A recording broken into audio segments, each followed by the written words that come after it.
Hello friends, once again welcome to SMG ಅಪ್ಡೇಟ್ಸ್ಗೆ. Friends, ಎಲ್ಲರಿಗೂ ಒಂದು ಗುಡ್ ನ್ಯೂಸ್. ಆಲ್ರೆಡಿ ನಿಮಗೆ ಗೊತ್ತಿರಬಹುದು ಯಾವುದು ರಿಲೇಟೆಡ್ ಅಂತೇಳಿ. ಬಹುದಿನಗಳಿಂದ ವೇಟ್ ಮಾಡ್ತಿರಂತ ಯಾವುದಂದ್ರೆ ಒಳ ಮೀಸಲಾತಿ ಫೈನಲೈಸ್ ಆಗಿದೆ. ನಾನು ಮುಂಚೆ ಹೇಳಿದ್ದೆ ಇವತ್ತು ಒಂದು ಏನಾದರೂ ಡಿಸಿಷನ್ ತಗೊಂತಾರಂತೇಳಿ. ಯಾಕಂದ್ರೆ ಈ ಸಲ ಏನ್ ಮಾಡಿದ್ರಂದ್ರೆ ಎಕ್ಸ್ಪರ್ಟ್ ಕಮಿಟಿ ಅಂತೇಳಿ ಒಂದು ಕಮಿಟಿನ ರಚನೆ ಮಾಡಿದ್ರು ಮುಖ್ಯ ಕಾರ್ಯದರ್ಶಿಗಳ ಅಧ್ಯಕ್ಷತೆಯಲ್ಲಿ. ಈ ಸಲ ಕ್ಯಾಬಿನೆಟ್ ಮೀಟಿಂಗ್ ಏನಿತ್ತು ಪ್ರತಿ ಸಲದಕ್ಕಿಂತ ಡಿಫ್ರೆಂಟ್ ಆಗಿತ್ತು. ಸೊ ಇವತ್ತು ಒಂದು ಫೈನಲೈಸ್ ಮಾಡ್ತಾರೆ.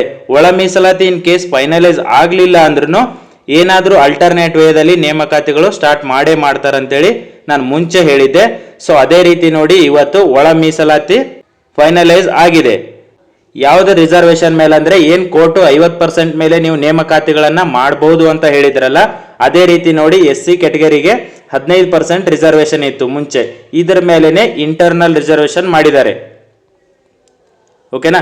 ನೆಕ್ಸ್ಟ್ ಏನ್ ಕೋರ್ಟ್ ಇಂದ ಡಿಸಿಷನ್ ಆರ್ಡರ್ ಬರುತ್ತಲ್ಲ ಅಲ್ಲಿವರೆಗೂ ಇದು ಕಂಟಿನ್ಯೂ ಇರುತ್ತೆ.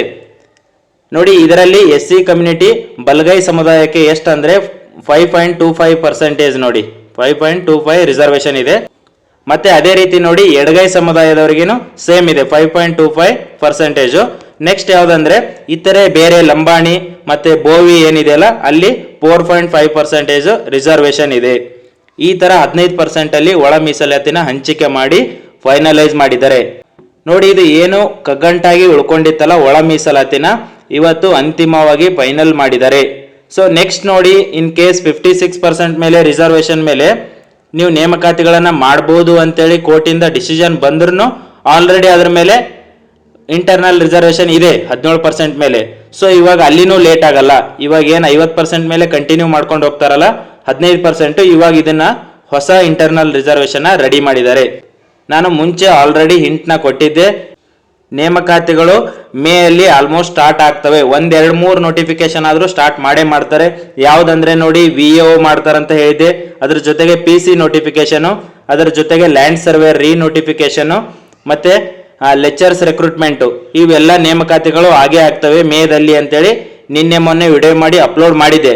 ಕೆಲವು ಜನ ಏನ್ ಹೇಳಿದಾರೆ ಅಂದ್ರೆ ಇನ್ನು 2027, 2028, 2030 ನೋಟಿಫಿಕೇಶನ್ ಆಗುತ್ತೆ. ಸುಮ್ನೆ ಫಾಲ್ಸ್ ನ್ಯೂಸ್ನ ಅಪ್ಡೇಟ್ ಮಾಡಬೇಡಿ ಅಂತ ಹೇಳಿದ್ರು. ಫಾಲ್ಸ್ ಆಗಿ ವಿಡಿಯೋಗಳನ್ನ ಮಾಡಬೇಡಿ ಅಂತ ಹೇಳಿದ್ರು. ಸೊ ನೋಡಿ ನಾನು ಮುಂಚೆ ಹೇಳ್ದಂಗೆ ಇವಾಗ ಏನಾಗಿದೆ ಅಂದ್ರೆ ಇಂಟರ್ನಲ್ ರಿಸರ್ವೇಶನ್ ಫೈನಲೈಸ್ ಆಗಿದೆ. ಸೊ ಇವಾಗ ನೆಕ್ಸ್ಟ್ ಏನಂದ್ರೆ ನೇಮಕಾತಿಗಳು ಮಾಡೋದು ಒಂದೇ ಬಾಕಿ ಉಳ್ಕೊಂಡಿರೋದು. ಇವಾಗ ಏನಂದ್ರೆ ಹೊಸ ರೋಸ್ಟರ್ನ ರೆಡಿ ಮಾಡಿ ಸೊ ಇದ್ರ ಮೇಲೆ ಏನಾಗುತ್ತೆ ಅಂದ್ರೆ ಇವಾಗ ನೇಮಕಾತಿಗಳು ಸ್ಟಾರ್ಟ್ ಆಗ್ತವೆ. ಅದರಲ್ಲಿ ನೋಡಿ ಇನ್ನೊಂದು ಏನಂದ್ರೆ 6% ನ ಬ್ಯಾಕ್ಲಾಗ್ ಅಂತ ಕನ್ಸಿಡರ್ ಮಾಡಿದ್ದಾರೆ. ಕೋರ್ಟ್ ಇಂದ ಏನ್ ಡಿಸಿಷನ್ ಬರುತ್ತಲ್ಲ ಅದ್ರ ಮೇಲೆ ಇದನ್ನ ತೀರ್ಮಾನ ಮಾಡ್ತಾರೆ. 6% ನ ಹೋಲ್ಡ್ ಅಲ್ಲಿ ಇಟ್ಟಿದ್ದಾರೆ. ನೆಕ್ಸ್ಟ್ ಏನಂದ್ರೆ ಇನ್ನೊಂದು ಏನ್ ಹೇಳಿದಾರೆ ಅಂದ್ರೆ ಕೆಲವೊಂದು ನೋಟಿಫಿಕೇಶನ್ ಗಳನ್ನ ವಿತ್ಡ್ರಾ ಮಾಡ್ಕೊಂಡು ಮತ್ತೆ ರೀನೋಟಿಫಿಕೇಶನ್ ಮಾಡ್ತೀವಿ ಅಂತ ಹೇಳಿದ್ದಾರೆ ಕೆಲವೊಂದು ನೋಟಿಫಿಕೇಶನ್ಗಳು. ಸೊ ಅದು ಯಾವ್ದಂತ ಗೊತ್ತಿಲ್ಲ. ಸೊ ಇನ್ನು ಕ್ಲಾರಿಟಿ ಸಿಕ್ಕ ಮೇಲೆ ಅಪ್ಡೇಟ್ ಮಾಡ್ತೀನಿ ಯಾವ ನೋಟಿಫಿಕೇಶನ್ ಅಂತೇಳಿ. ಅದೇ ರೀತಿ ನೋಡಿ ಮುಂಚೆ ಏನ್ ಭರವಸೆ ಕೊಟ್ಟಿದ್ರಲ್ಲ 56,432 ಹುದ್ದೆಗಳನ್ನ ಈ ವರ್ಷದಲ್ಲಿ ಫಿಲ್ ಮಾಡ್ತೀವಿ ಅಂತೇಳಿ. ಸೊ ಇವಾಗ 1 by 1 ನೋಟಿಫಿಕೇಶನ್ ಆಗ್ತವೆ.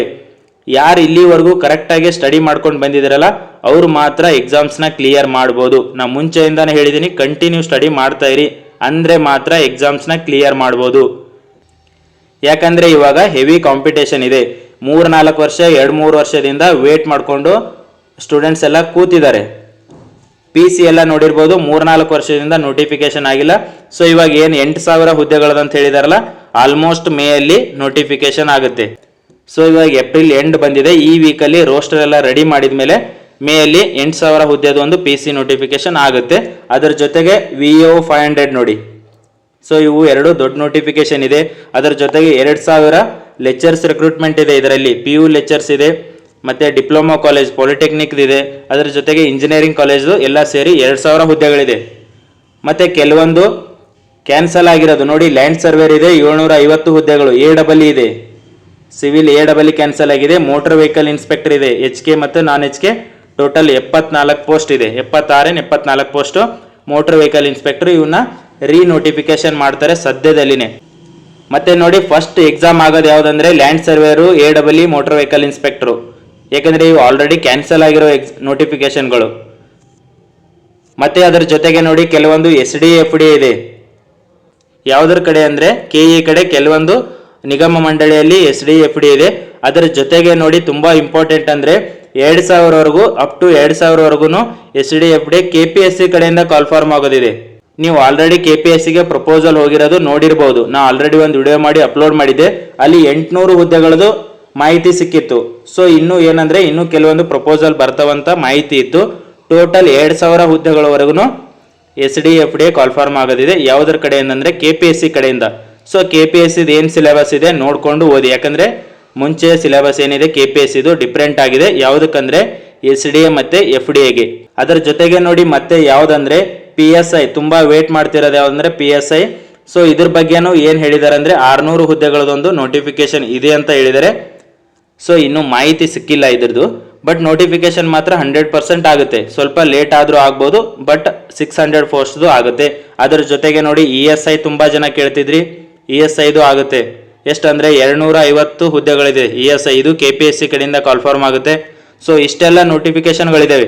ಅದರ ಜೊತೆಗೆ ನೋಡಿ ಟೀಚರ್ಸ್ ರೆಕ್ರೂಟ್ಮೆಂಟ್ ಇದೆ, ಅದು ಸಪ್ರೇಟ್ ಆಗಿ ನೋಟಿಫಿಕೇಶನ್ ಆಗುತ್ತೆ ಟೀಚರ್ಸ್ ರೆಕ್ರೂಟ್ಮೆಂಟ್ ಇದು. ಸೊ ಇಷ್ಟೆಲ್ಲ 56,000 ಹುದ್ದೆಗಳು ಅಂತ ಏನ್ ಹೇಳಿದಾರಲ್ಲ, 1 by 1 ನೋಟಿಫಿಕೇಶನ್ಗಳಾಗ್ತವೆ.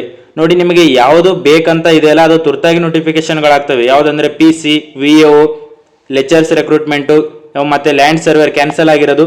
ಸೊ ಅದಕ್ಕೆ ತುಂಬಾ ಜನ ವೇಟ್ ಮಾಡ್ತಿರೋ ನೋಟಿಫಿಕೇಶನ್ಗಳೇ ಅವೇ. VO ಒಂದಿದೆ, PC ಒಂದಿದೆ, ಸೊ ಲ್ಯಾಂಡ್ ಸರ್ವೇರ್, ಇಷ್ಟು ನೋಟಿಫಿಕೇಶನ್ಗಳಿಗೆ ತುಂಬಾ ಜನ ವೇಟ್ ಮಾಡ್ತಿರೋದು. ಕೆಲವೊಂದು ಜನ ಲೆಕ್ಚರ್ಸ್ ರೆಕ್ರೂಟ್ಮೆಂಟ್ಗೆ ವೇಟ್ ಮಾಡ್ತಿದ್ದಾರೆ, ಕೆಲವೊಂದು ಜನ ಟೀಚರ್ಸ್ ರೆಕ್ರೂಟ್ಮೆಂಟ್ಗೆ ವೇಟ್ ಮಾಡ್ತಿದ್ದಾರೆ. ನಾನು ಮುಂಚೆ ಆಲ್ರೆಡಿ ಹೇಳ್ತಿದ್ದೆ ಕಂಟಿನ್ಯೂ ಸ್ಟಡಿ ಮಾಡಿ ಅಂತೇಳಿ. ಯಾಕೆ ಒತ್ತಿ ಹೇಳ್ತಿದ್ದೆ ಅಂದರೆ ಇದ್ರ ಸಲುವಾಗಿನೇ. ನೋಡಿ KE ಕಡೆಯಿಂದ VO ನೋಟಿಫಿಕೇಶನ್ ಆದರೆ KE ಕಡೆಯಿಂದ VO ನೋಟಿಫಿಕೇಶನ್ ಆಗುತ್ತೆ. ಆಲ್ಮೋಸ್ಟ್ ನೋಡಿ ಮೇ ಅಲ್ಲಿ ನೋಟಿಫಿಕೇಶನ್ ಆಗುತ್ತೆ. ಫಸ್ಟ್ ವೀಕ್ ಆಗುತ್ತೋ ಸೆಕೆಂಡ್ ವೀಕ್ ಆಗುತ್ತೋ, ಬಟ್ ಮೇ ಅಲ್ಲಿ ನೋಟಿಫಿಕೇಶನ್ ಆಗುತ್ತೆ. ಯಾವುದಂದ್ರೆ VO ಎಕ್ಸಾಮ್ ನೋಡಿ ಜೂನ್ ಎಂಡ್ ಅಥವಾ ಜುಲೈಯಲ್ಲಿ ಎಕ್ಸಾಮ್ನ ಕಂಡಕ್ಟ್ ಮಾಡ್ತಾರೆ. ಸೊ ಜುಲೈ ಅಂತ ತಗೊಂಡ್ರೆ ನೋಡಿ ನಿಮಗೆ ಮ್ಯಾಕ್ಸಿಮಮ್ 2 months ಸಿಗೋದಷ್ಟೇ, ಮ್ಯಾಕ್ಸಿಮಮ್ 2 months. ಸೊ ಅದರ ಸಲುವಾಗಿ ನಾ ಮುಂಚೆನೆ ಹೇಳಿದ್ದೆ. ಸೊ ಎಲ್ಲದಕ್ಕೂ ಕರೆಕ್ಟಾಗಿ ಸ್ಟಡಿ ಮಾಡಿ, ಯಾಕಂದ್ರೆ ಹೈ ಸ್ಕೋರ್ನ ಮಾಡ್ತಿದ್ದಾರೆ ಇವಾಗ. ಎಲ್ಲರೂ ನೋಡಿರ್ಬೋದು 130, 140 KPSC ಕಡೆಯಿಂದ ಕಂಡಕ್ಟ್ ಆಗೋ ಎಕ್ಸಾಮ್ಸ್ ನೋಡಿರ್ಬೋದು ನೀವು, ಎಲ್ಲನೂ 140+ ಇದೆ. ಈವನ್ KEA ಕಡೆಯಿಂದನೂ FD ಅಂತ ಮೊನ್ನೆ ಟಫ್ ಇರೋ ಪೇಪರಲ್ಲಿ 140, 135 ಎಲ್ಲಾನು ಚೆನ್ನಾಗಿ ಸ್ಕೋರ್ ಮಾಡಿದ್ದಾರೆ. ಸೊ ತುಂಬಾ ಜನ ವೇಟ್ ಮಾಡ್ತಿದ್ದಾರೆ. PCಗೆ ಹೈ ಕಾಂಪಿಟೇಷನ್ ಇದೆ. 3-4 ವರ್ಷದಿಂದ ಲಾಸ್ಟ್ 21, 22 ಅಲ್ಲಿ ನೋಟಿಫಿಕೇಶನ್ ಆಗಿರೋದು. ಅದನ್ನ ಬಿಟ್ಟರೆ ಇಲ್ಲಿವರೆಗೂ ನೋಟಿಫಿಕೇಶನ್ ಆಗಿಲ್ಲ. ಓಕೆನಾ? ಇದನ್ನ ಬಿಟ್ಟು ಕೆಲವೊಂದು ನೋಟಿಫಿಕೇಶನ್ಗಳು ಇರುತ್ತೆ, ನಮಗೆ ಮಾಹಿತಿ ಇಲ್ಲ, ಬಟ್ ಕೆಲವೊಂದು ನೋಟಿಫಿಕೇಶನ್ಗಳು ಇರ್ತವೆ. ಸೊ ತುಂಬಾ ಜನ ಒಂದೊಂದು ಬೇರೆ ಬೇರೆ CTI ಕೇಳ್ತಿದ್ರಿ. CTIಯಲ್ಲಿ ಆಲ್ರೆಡಿ ಅದು ಪ್ರೊಸೆಸ್ ಮುಗಿದಿದೆ. ಸೊ ಅದ್ರ ಮಿಕ್ಕಿದ ಪೋಸ್ಟ್ನ ನೋಟಿಫಿಕೇಶನ್ ಮಾಡ್ಬೋದು, ಅದು ಇದೆ. ಮತ್ತೆ ಸಾರಿಗೆ ಇಲಾಖೆಯಲ್ಲಿದೆ. ಓಕೆನಾ? ಸಾರಿಗೆ ಇಲಾಖೆಯಲ್ಲಿ ಕಂಡಕ್ಟರು ಮತ್ತೆ ಡ್ರೈವರ್ ಕಂಡಕ್ಟರ್ ಅವೆಲ್ಲ ನೋಟಿಫಿಕೇಶನ್ಗಳಾಗ್ತವೆ. ಸೊ ನೋಡಿ ಯಾರು ನೋಟಿಫಿಕೇಶನ್ ಆಗಲ್ಲ ಅಂತೇಳಿ ಇಲ್ಲಿವರೆಗೂ ವೇಟ್ ಮಾಡ್ತಿದ್ದೀರಲ್ಲ, ಸೊ ನೋಡಿ ನಿಮಗೆ ಇವಾಗ ಮಾಹಿತಿ ಸಿಕ್ಕಿದೆ ನೋಟಿಫಿಕೇಶನ್ಗಳು ಯಾವಾಗ ಆಗ್ಬೋದು ಅಂತೇಳಿ. ನೋಡಿ ಇದು ಏನು ಇಂಟರ್ನಲ್ ರಿಸರ್ವೇಶನ್ ಇತ್ತಲ್ಲ, ಇದು ಫೈನಲೈಸ್ ಆಗಿದೆ. ಸೊ ಇವಾಗ ಏನು ಪ್ರಾಬ್ಲಮ್ ಇಲ್ಲ, ಯಾಕಂದ್ರೆ 50% ಮೇಲೇನು ನೇಮಕಾತಿ ಸ್ಟಾರ್ಟ್ ಆಗ್ತವೆ, ಇದ್ರದ್ದು ಏನು ಇಶ್ಯೂ ಇಲ್ಲ. ಅದರ ಜೊತೆಗೆ ಇಂಟರ್ನಲ್ ರಿಸರ್ವೇಶನ್ ಫೈನಲೈಸ್ ಆಗಿದೆ. ಸೊ ನೋಟಿಫಿಕೇಶನ್ ಒಂದೇ ಬಾಕಿ ಉಳಿದಿರೋದು.